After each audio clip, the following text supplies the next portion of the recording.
बोला सर. अं, सर्वांचे मनापासून धन्यवाद. स्नेहाताई, श्रीधर दादा, तुंगार सर, बाकीचे ज्यांनी मनोगत व्यक्त केली ते सगळ्यांचीच नावं मला नाहीत माहिती, पण हळूहळू परिचय होईलच. तुम्ही जे पुस्तकावर प्रेम करत आहात ते खरंच ऐकून मला म्हणजे खूपच बरं वाटलं. जे काम ते कोविडच्या काळामध्ये या मागासणाऱ्या मुलांसाठी करण्याच्या निमित्तानं ते पुस्तक खरं तर जन्माला आलं आणि आज बरेच जण महाराष्ट्रात ते पुस्तक वापरत आहेत. त्यानिमित्तानं पुस्तकं मुलं शिकू पाहत आहेत. एक चांगली गोष्ट घडते आहे. त्यामुळे मला खूप आनंद होतो आहे. अ, तर काही गोष्टी समजून घेणं मला गरजेचं वाटतं आहे.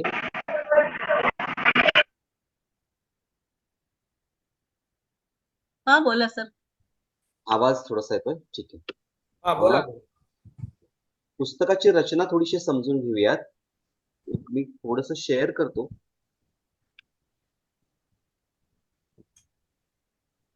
मला फक्त एकच मिनिट द्या.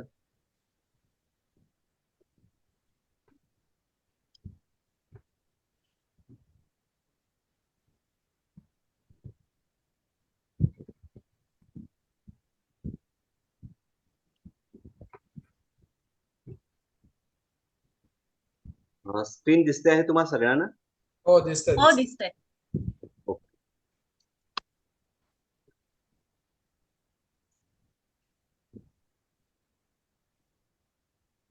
की आपण मराठी लिहिण्यासाठी देवनागरी लिपी वापरतो आणि देवनागरी लिपीमध्ये साधारण 15 स्वरचिन्ह आणि 36 व्यंजन अशी 51 अक्षर आपल्याला मुलांना शिकवावी लागतात.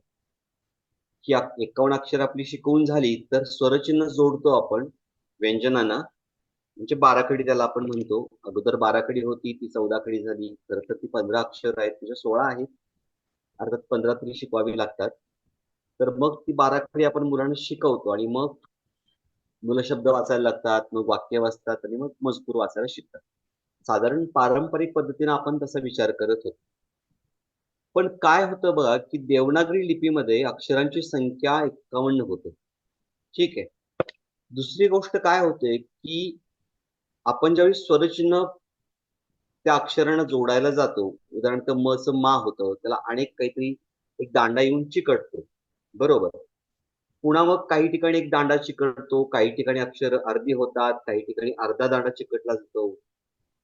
काही ठिकाणी खाली काहीतरी जोडलं जातं उकाराच्या रूपानं, काही ठिकाणी रफार येतो. म्हणजे अक्षराच्या बाजूला, अगोदर, वर, खाली असं चिन्हांमध्ये खूप सारे बदल होतात. आणि पुन्हा ज्यावेळी जोडाक्षरांचा आपण विचार करायला जातो, त्यावेळी पुन्हा अक्षरांची मोडतोड होते, पुन्हा काही वेगळी अक्षर आपल्याला घ्यावी लागतात. म्हणजे एकूण चिन्ह जी काही बनतात, एक चित्र म्हणून मूळ सुरुवातीला त्या अक्षरांकडे चिन्ह म्हणून बघत असतं, तर चिन्हांची संख्या अगदी 700च्या पुढे जाते. आणि मग एवढी सारी चिन्ह लक्षात ठेवायची आहेत आणि मग ती डिकोड करायची आहेत, म्हणजे ती ओळखायची आहेत आणि मग मी काहीतरी वाचायला शिकणार, मी वाचून समजून घेणार. या सगळ्याचा जर विचार केला तर आपल्यासारख्या भागात म्हणजे ज्या भागामध्ये साक्षरतेचं वातावरण नसतं, ज्या घरातले पालक शिक्षित नसतात, आजूबाजूला लिखित व्यवहार फारसा सुरू नसतो, अशा ठिकाणच्या मुलांना इतकी सारी अक्षरं एखाद्या वर्षामध्ये किंवा एका वेळी लक्षात ठेवणं जड जातं. आणि म्हणून मग समजा मी सगळी अक्षरं शिकवली, म्हणजे 51 अक्षरं शिकवली, मग काना मात्रा वेलांटी उकार बाराखडी शिकवली, तर काय होतं की दीर्घकाळ म्हणजे 4-4, 5-5, 6-6 महिने आपल्याला तेच घोकावं लागतं. कारण अक्षरांचा जर मी विचार केला तर अक्षरांना कुठलाही अर्थ नाही. म्हणजे क तो एक आवाज आहे, ख एक आवाज आहे, म्हणजे त्याला कुठला अर्थ नसतो. कारण ते आवाजासाठी असलेलं चिन्ह असतं. म्हणजे कुठल्याही भाषेमध्ये जे वेगळे-वेगळे आवाज असतात, त्यातले अगदी छोटे आवाज पकडले जातात आणि मग त्या आवाजासाठी चिन्ह तयार केलं जातं. म्हणजे एक गोष्ट लक्षात घेऊयात आपण, कुठलंही अक्षर हे आवाजासाठी तयार केले गेलेलं चिन्ह आहे. दुसरी गोष्ट, की ज्यावेळी आपण अक्षरांना स्वरचिन्ह लावतो, त्यावेळी ती पुन्हा संख्या वाढते. जर आपण इंग्रजीचा विचार केला, तर इंग्रजीत काहीतरी कॅट लिहायचं आहे, तर क, ॲट हे 3 आवाज आहेत. त्यातल्या ह्या आवाजासाठी आपण ए वापरतो आहे, पण ए जे वापरतो आहे ते त्या 26 अक्षरामधलं चिन्ह आहे. म्हणजे अक्षर 26च राहतात. मराठीमध्ये मात्र हे आवाज खूप असल्यामुळे किंवा आवाज खूप असं न म्हणता की चिन्हांची संख्या खूप असल्यामुळं आणि त्यात खूप बदल होतात टप्प्याटप्प्याने, त्यामुळं एकाच वेळी इतकी सारी अक्षरं लक्षात ठेवणं मुलांना जड जातं. आणि मग मुलं ज्यावेळी आपण अक्षर शिकवतो, बाराखडी शिकवतो आणि शब्द मुलांना घ्यायला सुरुवात करतो, अशा वेळी काय होतं की ज्यावेळी शब्दामध्ये ते अक्षर येतं त्यावेळी मुलं ते अक्षरही विसरायला लागतात. म्हणजे मी क शिकवलंय, न शिकवलंय, कलाकारांना का शिकवलाय आणि का न असा शब्द मी ज्यावेळी वाचायला देतो त्यावेळी मूल ते क ला क नाही म्हणणार, काहीतरी वेगळं म्हणतील. असे वेगळे वेगळे गोंधळ होतात. तर त्यामुळं की असं संशोधन झालेलं आहे किंवा अनेक जणांची संशोधन अशी सांगतात आणि त्या सगळ्यांमध्ये एकमत असं ठरलेलं आहे की सगळी अक्षरं क्रमाने न शिकवता तर काही अक्षरांचा गट शिकवावा, त्याला जोडून एखादं स्वरचिन्ह शिकवावं की जेणेकरून त्यातून काहीतरी शब्द बनतील. आता अक्षरांचा क्रम कसा असतो क सर क ग घ. सर त्या आवाज क्रमाने अक्षर तुटतोय आपण ना? शिकवली त्याच्याऐवजी मी असं केलं की म क झ ह आणि काना एवढा एक गट शिकवला तर त्यापासून काय होतंय की म आ मा क आ का झ आ झा ह आ ह आ हा. तर म क झ ह इतकी 4च अक्षर मी शिकवली होती. त्याला एक स्वरचिन्ह जोडलं. मग पुन्हा मला म क झ झ ह पुन्हा मा का झा हा इतकी अक्षरे मिळाली आणि मग ते अक्षर जर मी एकत्र केली उदाहरणार्थ मका तयार होईल, काम तयार होईल, काका होईल, मामा होईल. असे वेगळे शब्द बनतात आणि मग मुलांना शब्द वाचायला लागतात. अक्षरांपेक्षा शब्द अर्थपूर्ण असतो आणि मग अर्थ ज्यावेळी मुलाला लक्षात येतो, उदाहरणार्थ कपाट मधला क लक्षात ठेवणं मुलांच्या दृष्टीनं सोपं असतं. कारण कपाट ती वस्तू त्यांना माहीत असते आणि कपाटामध्ये मग ते क आहे, ते पटकन लक्षात ठेवणं, ते मेंदूमध्ये कनेक्शन तयार करणं मुलाला सोपं जातं. आता इथं म, क, झ, ह आणि काना एवढीच अक्षरं शिकवलेली आहेत आणि त्यापासून शब्द बनले मामा, काका, माझा. तर तेवढ्याच अक्षरांपासून एक उतारा तयार झालेला आहे. अर्थातच अक्षराला अर्थ नसतो, शब्दांना मर्यादित अर्थ असतो आणि ज्यावेळी मजकूर येतो, अर्थाची व्यापकता वाढते आणि तसं पाहायला गेलं तर मुलं त्यांच्या आयुष्यामध्ये मजकूरच वाचत असतात.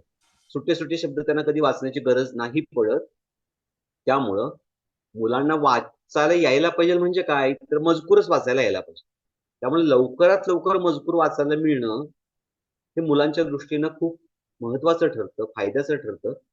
त्यामुळे वाचून येऊ पुस्तकाची रचना जर तुम्ही बघितली असेल, तर अक्षरं एका क्रमाने सगळी शिकवली नाहीयेत. अक्षर टप्प्याटप्प्यानं पुढे येत जातात.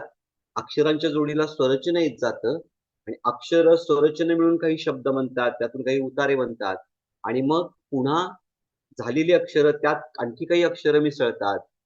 आणखी एखादं स्वरचिन्ह त्यामध्ये ॲड होतं आणि मग मागची अक्षरं, मागचं स्वरचिन्ह, आता शिकवलेली आपण स्वरचिन्ह, अक्षरं असा तो गट मोठा होत जातो. काय होतं की एक गट ज्यावेळी मुलांना शिकवतो, त्यावेळी एक संपूर्ण अनुभव आपण मुलांना देतो. म्हणजे अक्षर आवाजाचं चिन्ह आहे, त्यापासून शब्द बनतो, शब्दांपासून वाक्य तयार होतं, मजकूर बनतो आहे. तो एक पूर्ण एक पॅटर्न जो काही घडतो आहे, तो सगळा मुलांच्या लक्षात येतो आणि मेंदूला एक वेळ तो पॅटर्न कळला किंवा ती काही रचना कशी घडते आहे ती कळली, तर पुढची अक्षर शिकवण्यासाठी जास्त एफर्ट घ्यावे लागत नाही. म्हणजे माझा असा अनुभव आहे, जर आपण 15-20 अक्षरं मुलांना शिकवली व्यवस्थित आणि एक 4 स्वरचिन्ह शिकवली, त्यातून मजकूर मुलांना वाचायला यायला लागला, तर पुढची अक्षरं शिकवण्याची फारशी गरज नाही राहत किंवा आपण खूप वेगानं पुढे जातो. म्हणजे अगदी वर्षभर आपणाला मुलं वाचती होण्यासाठी वाट जी पाहावी लागत होती, ती अगदी दिवाळीपर्यंत मुलं वाचायला लागू शकतात. तर त्यामुळं ती बाराखडी संपूर्णपणे शिकवण्याची काही गरज नसते किंवा सगळी अक्षरं यायला पाहिजेत. सगळी अक्षरं, बाराखडी हा कच्चा माल हाताशी आला, म्हणजे मूल वाचायला लागेल असं बिलकुल नाही आणि असंही नाही की अक्षरं शिकवली आणि बाराखडी शिकवली म्हणजे मुलांना वाचायला येतं. म्हणजे मी अक्षरं शिकवलेत, बाराखडी शिकवलेत. आता सगळीच अक्षरं माझी झालेली आहेत, सगळी स्वरचिन्ह झालेली आहेत. मग मुलांना वाचायला यायलाच हवं. पण तसं होत नाहीये. तर मुलांना पद्धतशीर वाचायला शिकवावं लागतं. फक्त बाराखडी आली, सगळी अक्षरं आली म्हणजे मुलं वाचती होतात, असं नसतं.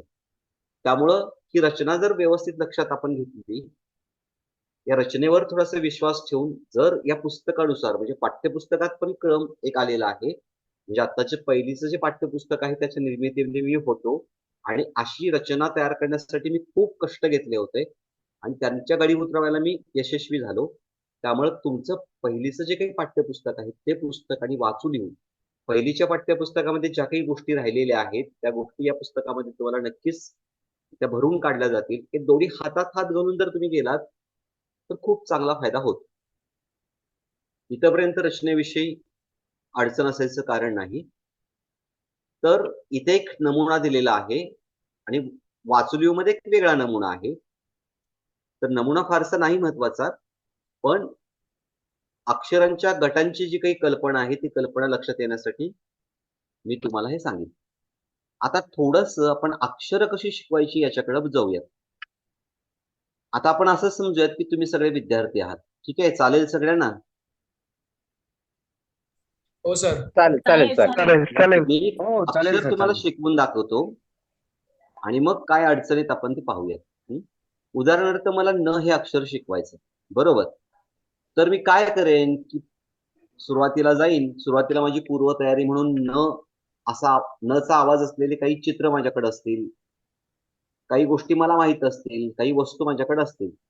असायलाच पाहिजे असं बिलकुल नाही. तर मी मुलांना विचारेल की न आवाज असणाऱ्या कुठल्या वस्तू तुला माहित आहेत. मी सुरुवातीला काही वस्तू दाखवेन. उदाहरणार्थ माझं नाक दाखवेन, बरोबर? हे काय आहे? हे नाक आहे, बरोबर? तर नाक या आवाजामध्ये, या शब्दामध्ये नचा आवाज तुम्हाला ऐकू येतो का? बरोबर. तर मुलांच्या नाही लक्षात येणार, तर आपण काय करायला हवं की नाक हा शब्द तोडून दाखवायला हवा. तो कसा तोडून दाखवणार? नाक, बरोबर?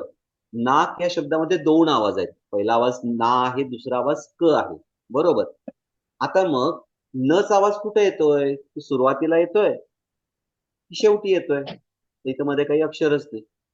तर मुलांचं लक्ष त्या न आवाज, त्या शब्दातल्या न आवाजाकडे आणणं ही अत्यंत महत्वाची गोष्ट असते. आणि मग मुलांनी ओळखलं की न आवाज सुरुवातीला आला, मग तो शब्द फळ्यावर तुम्ही लिहा. दुसरी एक गोष्ट की आता मुलांना विचारा की तुम्हाला न आवाज असणारे शब्द माहित आहेत काय?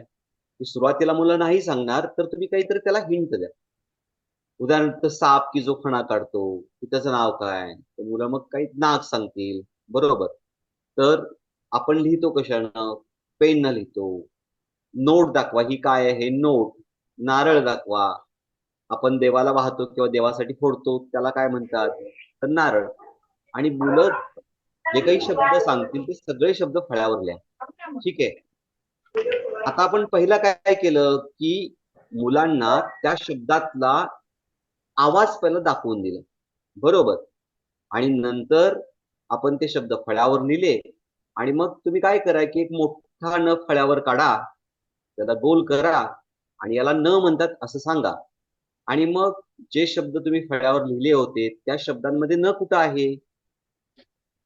आता पेन, नचा आवाज शेवटी आला, मग त्या नच्या आवाजाला गोल करा आणि मुलांना मग एक एक मुलाला उठवून त्या नच्या चिन्हाला गोल करायला सांगा. आता मी काय केलं की सुरुवातीला नचा आवाज ओळखायला शिकवला आणि नंतर मी काय केलं की नचं चिन्ह ओळखायला शिकवलं. म्हणजे न हे आवाजात असतं, न याचं चिन्ह असतं आणि ही सांगड मेंदूला व्हायला हवी. म्हणजे न चिन्ह आहे आणि त्याचा हा आवाज आहे. न आवाज, न चिन्ह. म्हणजे न हे चिन्ह न या आवाजासाठी आलेलं आहे. ही ज्यावेळी सांगड मेंदूमध्ये पक्की होते की त्यावेळी मग पुढच्या खूप गोष्टी सोप्या होतात. फक्त हे चिन्ह नच आहे आणि ते चिन्ह 10 वेळा लिहा, पान भरून लिहा, याला काही अर्थ नसतो. कारण तो रट्टा मारून मारून मारून लक्षात राहील पण पण ते न काय आहे? ते आवाजासाठी असलेलं चिन्ह आहे, त्याचा तो आवाज आहे आणि ते मला त्या शब्दामध्ये कुठं आहे ते मला तोडून दाखवता आला पाहिजे. तर त्याचा सराव व्हायला हवा. तर त्यासाठी अशा आवाजाचे खेळ घ्यायला हवे. म्हणजे आपण शब्दाच्या भेंड्या घेतो. नाक, शेवटचा आवाज क आला, आता क पासून वेगळा शब्द सांग. कपाट, शेवटी ट आलं, त पासून शब्द सांगा. तर असा एक शब्दाचा खेळ आहे, शब्द साखळीचा, शब्दाच्या भेंड्या आपण खेळतो जशा. तसं की शब्द त्यातले आवाज सुट्टे करता येणं. म्हणजे कपाट हा जो शब्द आहे त्यात 3 आवाज आहेत, क, पा, ट आणि ते मिळून कपाट होतं. बरोबर. तर मी आवाज काय केले सुट्टे केले आणि नंतर जोडले. किंवा मी असं सांगितलं की सा, य, क, ल ही 4 आवाज एकत्र झाल्यावर सायकल तयार होते. म्हणजे सगळे आवाज मी जोडले. तर शब्दामध्ये आवाज असतात. ते आवाज एकत्र केल्यावर शब्द बनतो. किंवा कुठल्याही शब्दामध्ये आवाज सुट्टे करता येणं आणि सुट्टे असलेले आवाज एकत्र करता येणं ही कुठलीही लिपी शिकण्यासाठीची महत्वाची गोष्ट असते. आता मग एखादा शब्द पुढे येतोय की झाडावरून फळ खाली पडलं. तर मुलं वाचताना मग झाडावरून अक्षरांची संख्या जास्त झाल्यामुळे सुट्टे सुट्टे वाचत जातात. पण अख्खा शब्द मी काय वाचला? तो शब्द एका आवाक्यात त्याला वाचता येत नाही. त्यासाठी आपण अक्षर शिकवत असताना जे काही शब्द मुलं सांगतात ते शब्द तोडून त्यातल्या आवाजाकडे लक्ष वेधलं, पुन्हा तो शब्द जोडायला शिकवला, तर मग कितीही मोठा शब्द असला तर तो शब्द ते एका वाक्यात वाचायला शिकतात. तर त्यासाठी शब्दामध्ये असलेली जी काही ध्वनीची जाण आहे त्याला फोनेमिक अवेअरनेस म्हणता येईल. तर ती जाण आपल्याला विकसित करायला लागेल. आणि ही जाण जर आपण व्यवस्थित विकसित केली, ते आवाजाचं चिन्ह आहे ते दाखवत मुलांना गेलो, तर मग पुढचं खूप काम सोपं होतं. हे झालं अक्षरांचं. अक्षर कसं शिकवायचं ते वासुदेवीच्या पुस्तकात शिक्षकांसाठी आणि पालकांसाठी काही ज्या सूचना दिलेल्या आहेत त्यामध्ये स्पष्टपणे दिलेलं आहे. आणि जो काही QR कोड तिथं छापलेला आहे तो स्कॅन करून पण ते व्हिडिओ तुम्ही पाहू शकता. तर मग अशा पद्धतीनं आपण खेळावर काम केलं. नंतर आपल्याला ज्यावेळी आपण स्वरचिन्ह शिकवायला जातो, आपण काय करतो की अगोदरच्या पारंपरिक पद्धतीत म ला काना मा, न ला काना ना, क ला पहिली वेलांटी की, क ला दुसरी वेलांटी की, क ला पहिला उकार कू. तर काना, मात्रा, वेलांटी, उकार अशी जी काही स्वरचिन्हांची नावं आहेत ती नावं पण जोडून आपण ते म्हणायला लावतो. पण त्यामुळे काय होतंय की समजा बादली शब्द मुलांनी वाचायचा, तर मुलं कसं वाचतात?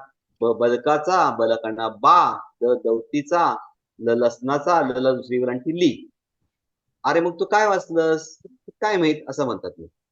तर काना, मात्रा, वेलांटी, उकार ही नावं पण ते ऍड करतात आणि ती आगगाडी खूप मोठी होते. आणि त्यामुळे होतं काय की जो शब्द मला वाचायचा होता तो शब्द त्यांच्या आवाक्यात नाही येत. तर त्यासाठी मी काय केलं की पुन्हा मी एक लक्षात घेतलं की हे सगळं आवाजावर चाललेलं आहे. आपली जी काही देवनागरी लिपी आहे तर ती लिपी पूर्णपणे आवाजावर चालणार आहे. इंग्रजीमध्ये सी ला कधी क म्हणतो कधी स म्हणतो, बरोबर. तसं इथं नाही होत. म्हणजे आवाज आणि चिन्ह याची सांगड इतकी पक्की आहे ना, तुम्ही कुठल्याही शब्दात गेलात तर तीच राहते. म्हणजे म कुठल्याही शब्दात आला तर तो मच राहतो, तो आवाज मच असतो. तसं इंग्रजीमध्ये नसतं. इंग्रजीमध्ये काही होऊ शकतं. त्यामुळं आपल्या लिपीचे बलस्थान आहे की त्यामध्ये आवाज आणि ते चिन्ह याची सांगड पक्की आहे. त्याचा वापर करून मला या लिपीचा परिचय करून देता यायला पाहिजे. आता म आवाज आहे, त्यासाठी आपण काना जोडतो आहे. काना कुणाचा आवाज आहे? आचा आवाज आहे, बरोबर. म्हणजे म आणि आ, हे आचं चिन्ह आहे, हे मचं चिन्ह आहे. आता हे दोन चिन्ह जवळ कशी येतात की म आ म आ म आ मा, आवाज दोन एकत्र आले. म आवाज नंतर आ आवाज, म्हणजे म आ म आ मा हे दोन आवाज एकत्र आले आणि ही दोन चिन्ह एकत्र आली, मा तयार झाली. आता बरोबर. आता तुम्ही मला सांगा किंवा तिथं काही मुलं पण आहेत, तर छोटी मुलं असतील तर बघा की म आ म आ म आ मा, मग क आ क आ क आ का. तर मग मला सांगा की त आ त आ त आ काय होणार? ता, बरोबर. हे एक वेळ कळलं मुलांना की आवाज कसे एकत्र येतात, तर मग बाकीच्या सगळ्या अक्षरांना ते आ लावायची गरज पण राहते, ते आपोआप मुलं ओळखतात. म आ म आ म आ मा, क आ क आ क आ का, न आ न आ न आ ना. आता त आ त आ ता ते सांगतातच अचूक, ल आ ल आ ला. तो पॅटर्न कसा तयार होतो, ते चिन्ह कसं एकत्र येतं, आवाज कसा एकत्र येतात, हे मुलांना दाखवून द्यायला हवं. ते दाखवलं तर मग अख्खी बाराखडी शिकवण्याची काही गरज नसते राहत. तर मग मुलांना काही अक्षरं द्या, त्याला आ जोडून तुम्ही अर्थपूर्ण शब्द करायला सांगा. आता मग काय झालं बघा, की मी अशा पद्धतीनं स्वरचिन्ह शिकवली. सुरुवातीला मी म, क, त, न, झ, ह एवढीच अक्षरं शिकवलेली आहेत पहिल्या गटात. नंतर मग मा, का, ता, ना, झा, आ हे आ स्वरचिन्ह शिकवल्यामुळे इतकी पुन्हा मला अक्षरं मिळाली. आता याच्यापासून बघा की सॉरी मामा, झाक, मका, कान, मान, काका, नामा, नाका, हाका, नाना, हात, झाक इतके सारे शब्द मिळाले. म्हणजे फक्त मी 4-5 अक्षरं घेतली आणि एका स्वरचिन्हाच्या साहाय्यानं मला इतकं सारं मिळालं की ज्याला अर्थ होता. आणि ज्यावेळी आपण अर्थाकडे जातो त्यावेळी मला ही अक्षरं लक्षात ठेवणं सोपं जातं. कारण कुठला तरी असा काहीतरी करवत विरोध एक वेगळा अवघड शब्द घेतला की जो मुलांच्या परिचयाचा नाही त्यातला अक्षर शिकवण्यापेक्षा मुलांना परिचित असलेल्या शब्दांमधला तो आवाज शिकवणं, ते अक्षर शिकवणं सोपं जातं. तर अक्षर कसं शिकवायचं आणि स्वरचिन्ह शिकवायचं कसं? याबाबत काही अडचण असेल तर नक्की मला सांगा. तर इथं हा क्रम वेगळा आहे आणि वाचुलीवमध्ये पाठ्यपुस्तकामध्ये ज्या क्रमानं अक्षरं आलेली आहेत, तर त्या क्रमानं ते घेतलं होतं. आता कदाचित त्यामध्ये बदल पण झाला असेल. अक्षर कुठलं सुरुवातीला शिकवणं महत्वाचं नाही. ते कुठलं घेतलेलं असतं सुरुवातीला, की ज्या अक्षरांपासून जास्तीत जास्त शब्द बनतात. आता उदाहरणार्थ मी काहीतरी क्ष अक्षर शिकवलं, तर त्यापासून किती शब्द बनणार आहेत? तर अशी अक्षरं सुरुवातीला निवडा, की ज्या अक्षरांपासून परिसरातले खूप सारे शब्द तयार होतात. तर त्यामुळं अशा अदले-मधले पण ज्या अक्षरांपासून जी अक्षरं भरपूर वापरात असतात, मुलांच्या परिचयाचे खूप सारे शब्द या अक्षरांमधून तयार होतात. अशी अक्षरं सुरुवातीला आहेत. नंतर मग आपण पटकन वाक्याकडे जातो आणि पटकन मजकुराकडे पण जातो. आणि मजकूर हा अर्थपूर्ण असतो. मजकुराला अर्थ जास्त असतो. आपण मग पहिलाच एक मजकूर येतो आहे, की काका आला, मामा आला.